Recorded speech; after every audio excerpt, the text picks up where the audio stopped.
किती मुले? 3 मुलं. त्याच्यानंतर तुमचं केव्हा होतं तुमचं? 5 महिन्याचं. खूप लहान लहान मुलं. बरोबर. मुलांचं शिक्षण काय चालू आहे?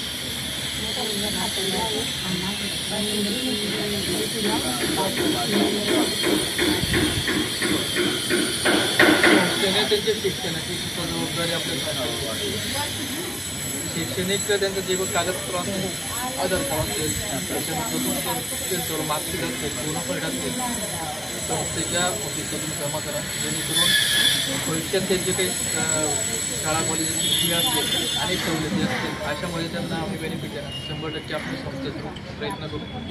आणि मला एकच सांगायचं वाटतं, तुम्हाला की महिला शक्ती तुमच्यासाठीच उभी आहे, तुमच्या हक्कासाठीच उभी आहे. त्याच्यामुळे तुम्ही केव्हाही आम्हाला सांगू शकता.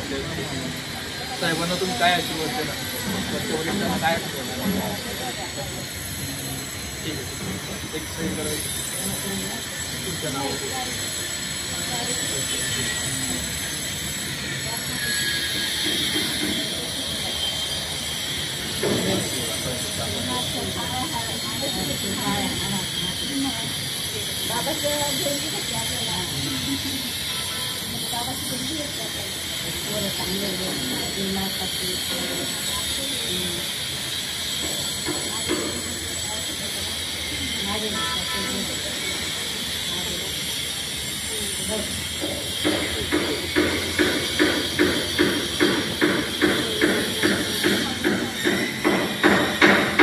त्यानंतर पुढचं नाव आहे सरिता नितीन फेरनार.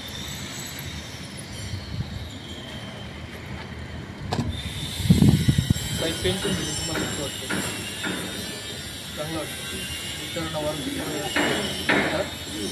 3 महिने जास्तच झाले का? बरं. किती मुले तुम्हाला? काय शिक्षण करता?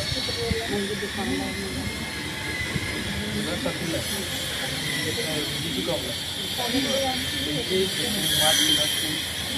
बोनफाईड असतील त्याची पण शासकीय कागदपत्र आहे ते ऑफिसला जमा करा, जेणेकरून तुम्हाला आम्ही